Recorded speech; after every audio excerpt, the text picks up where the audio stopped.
And talking about another migration path, what about the couple architectures? Can you talk a little bit more about that? Who who might be an option or the perfect candidate for this kind of migration path? I love this question, and I'm going to let Jesus give the larger answer because he's such an expert. He and his team have worked on this for so long that yeah, they were pioneers in it, and they've done so much significant work there. But um, what I like about your question is, yes, it is the sort of like the third option, and it ties back into what I said before. Change doesn't have to be scary. You're not.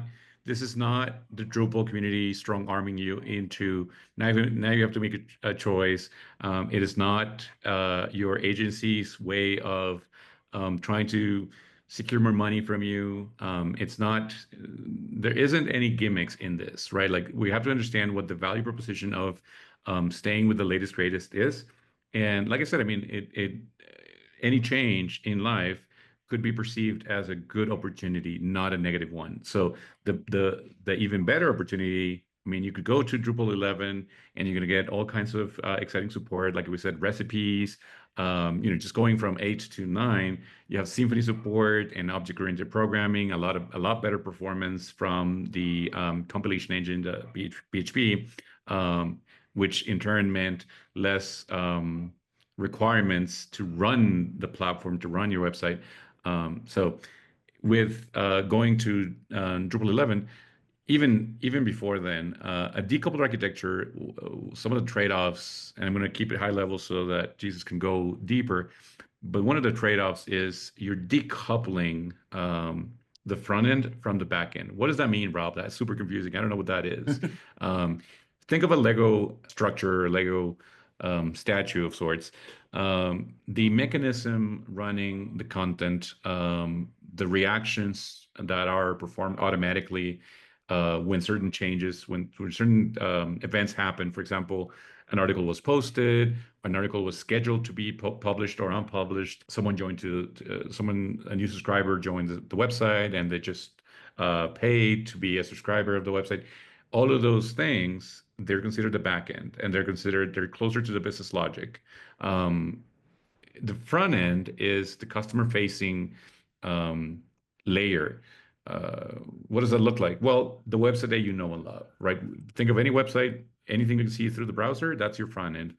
What is the mystical thing? Why is it so important to have it decoupled? Well, you don't need the same amount of resources to run both. You might be able to escalate horizontally a lot better if you only have to scale up the webheads, the part of the website that takes your request when you type in the address and gives you the website. Why would it not need the backend? Because front end can make a request once and then cache all that information, all those results, the images, the pages, the articles, the menu, all of those things can be cached in the front end. So number one, it allows independent escalation of the infrastructure. Where when you go monolithic, you have to bump up all of the RAM, and all of the RAM, all the memory operating on the platform is shared between backend, front end. It's just a mix. Separating it, you get immediate benefits from that. Number two, by using more modern JavaScript frameworks, for example, you could use many. You could even do static HTML, the oldest and fastest version of web that ever is.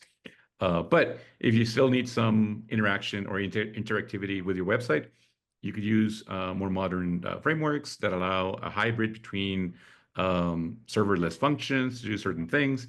So you could take away the burden of certain complex calculations from the back end and keep it in your front end.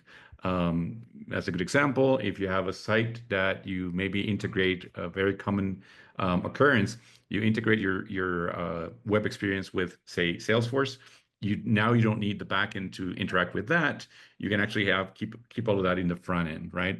Whether that's for like tracking and qualifying prospects on your site or anything like that. But those are the two benefits. And the third benefit is speed, flat out speed.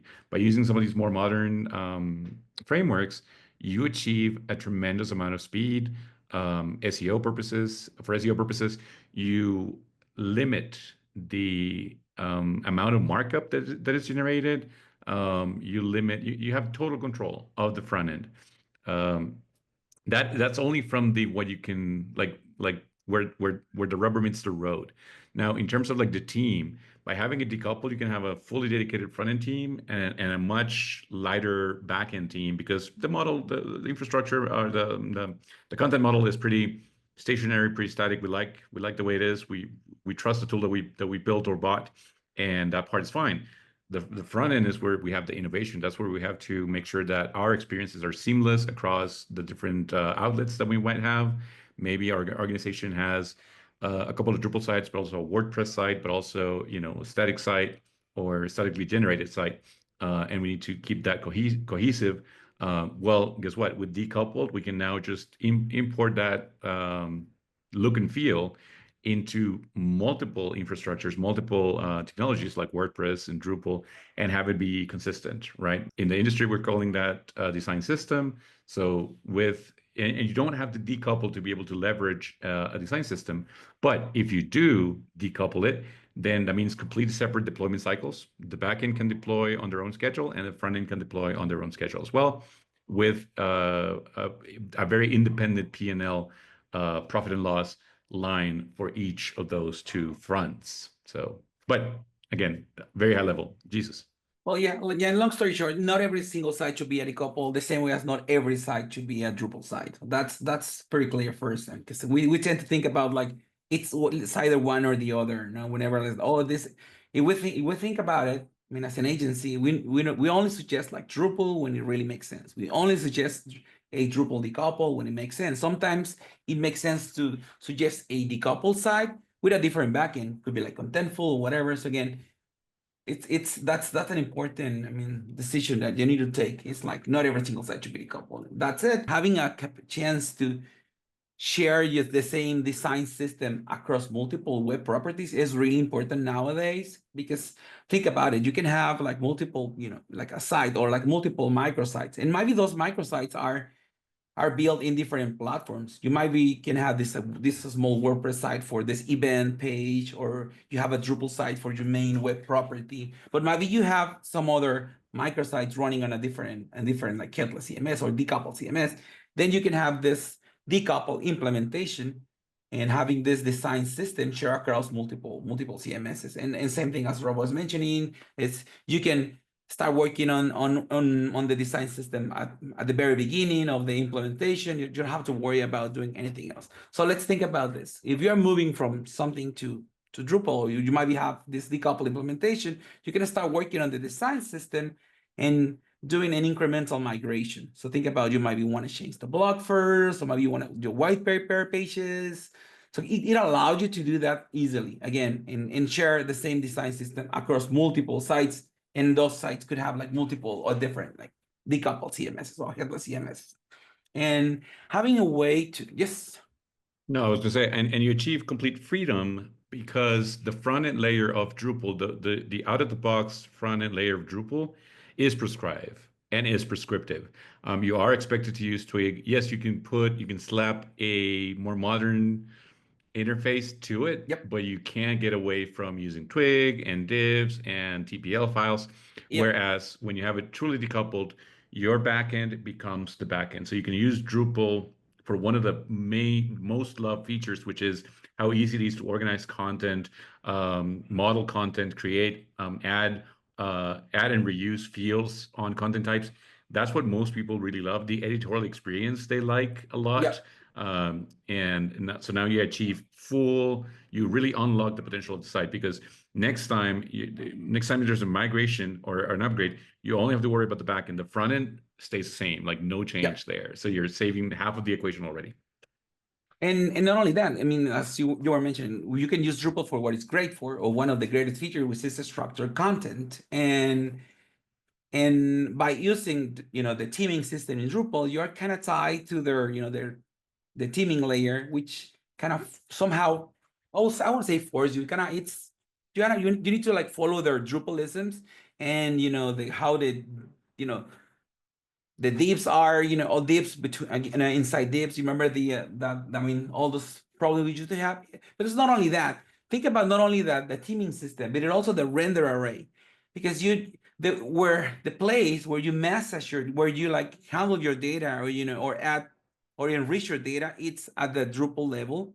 And then if you decouple that from Drupal, then you can have Drupal exposing your data, exposing your data structure, and you can have this external layer where you can do computational or enrich your data. And you can enrich the data by using different tools. And think about, at this very moment, maybe a site is not only a Drupal site. Maybe your web property or your site, it's built using like multiple data sources. What about like Drupal? But you might be have an Airtable, or you might have an external database for something else. And by decoupling your site, you can take care of that data manipulation in a different data layer than only Drupal. And then you don't have to worry about making Drupal the tool that ingests all the data and do all the data manipulation and then exposing the data. You can use Drupal for exposing the Drupal data and use a different system for the data manipulation. And that's really important. Another really important thing is, now that you have two different systems, something like Drupal for the Drupal data structure, then you can have like Drupal expert, backend expert working on that particular feature. But how about front end? If you're working on a big site, maybe you already have like people or front end people, but modern people that use like modern tooling like React or Vue or any of the other like modern frameworks like Astra. And then you can have different teams working on the project, right? And it's at least for us as an agency, it's easier to get people that know React pretty well, that know like Drupal TV pretty well. And we even have a customer that they recently acquired another company, and the new company has a lot of like Next.js experts, so they can easily now jump into using a modern tool like Next.js, which uses React to building the front end, and they can keep using Drupal, as they like to, for building data structure, providing the forums for Drupal for the content editors to entering content, and then use a modern tooling for do the rendering part. But again, it's now that you have multiple teams, it allows you to have more diversity on your team and different point of views and how you handle things.